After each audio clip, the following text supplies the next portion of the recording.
کوئی قاری ہے، کوئی درس قرآن دیتا ہے، تدریس لگے ہیں، لیکن عوام الناس کو بھی کچھ خیال فرمانا چاہیے اور کچھ نہ کچھ وقت لگاتے رہنا چاہیے، ورنہ کم از کم ہر ماہ 3 دن لگا لیا کریں۔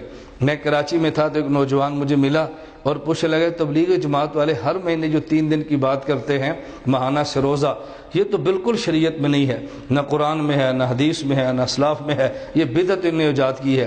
میں نے کہا اتنی جلدی فتویٰ نہ ٹھونک، اپنے علم کو تو سنبھال کر بات کر، تو سوال کر ہم سے جواب لے، فتوے کیوں ٹھوکتا ہے؟ جب ہم نے جواب دینا ہے تو پھر آپ نے کہنا انتشار ہوتا ہے، اور جب تم فتوے ٹھوکتے ہو تو پھر انتشار نہیں ہوتا۔ اصل میں تو ان کو پکڑو جو فتوے ٹھوک رہے ہیں، جو اپنا دفاع کر رہے ہیں ان کو تو موقع دینا چاہیے، بھئی آپ دفاع کریں اپنا۔ میں نے کہا یہ قرآن میں بھی ہے، بخاری میں بھی ہے، مسلم میں بھی ہے۔ مجھے کہتے ہیں ان کے تو، میں نے کہا ان کتابوں میں ہے، کہتے ہیں سروزہ، میں نے کہا جی ہاں سروزہ۔ مجھے کہتے ہیں جی کہاں لکھا ہے؟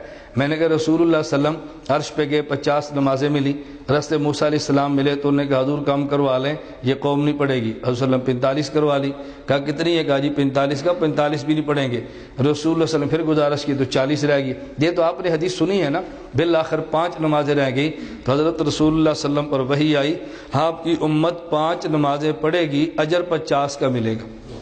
نمازیں 5 پڑھے گی، اجر 50 کا ملے گا۔ یہ صحیح بخاری میں اور صحیح مسلم میں روایت یہ ہے کہ من صام رمضان و ستۃ من شوال کان کصیام الدہر کلہ، جو آدمی رمضان کا روزہ رکھے، 6 شوال کے روزے رکھے، اللہ اس کو پورے سال کے روزے کا اجر دیتا ہے۔ تو 5 نمازوں پر 50 کا اجر، رمضان اور 6 شوال کے روزوں پہ پورے سال کا اجر، یہ کیوں ملتا ہے؟ اس کی دلیل قرآن کریم میں ہے، من جاء بالحسنۃ فلو عشر امثالھا، کہ جو آدمی ایک عمل اچھا کرے اللہ اس کو 10 کا اجر دیتے ہیں۔ میں نے کہا قرآن اور بخاری اور مسلم میں نے پیش کر دی ہے؟ مجھے کہتے ہیں جی ہاں۔ میں نے کہا اب استدلال سنیں، قرآن کریم میں ادو دعوت دو، بلغ تبلیغ کرو، اور قرآن کریم میں ولتکم منکم امۃ یدعون، قرآن کریم میں ہے، قل ھذہ سبیلی ادعو، میں نے کہا قرآن میں ہے، لیکن قرآن نے وقت کا تعین نہیں کیا، کتنی دعوت دو، دین کی طرف کتنا بلاؤ، تعین تو کیا نہیں ہے نا۔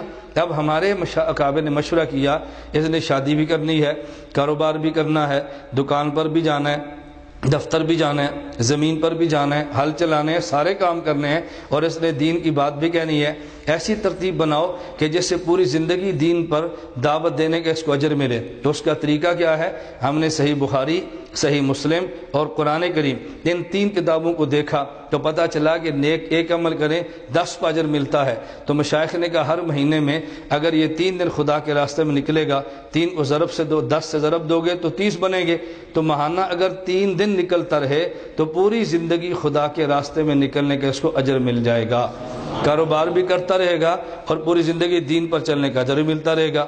میں نے کہا ہمارے پاس، کہتے ہیں ان سے دلیل مانگی کئی تبلیغ والوں سے، وہ تو دلیل نہیں دیتے۔ میں نے کہا ان کا کام دلیل ہے ہی نہیں، ان کا کام فضائل ہیں، ہمارا کام دلائل ہے۔ فضائل ان سے لو اور دلائل ہم سے لو، انشاءاللہ تمہیں کبھی الجھن نہیں ہوگی۔ آپ کو مٹھائی چاہیے تو کسی مٹھائی کے دکان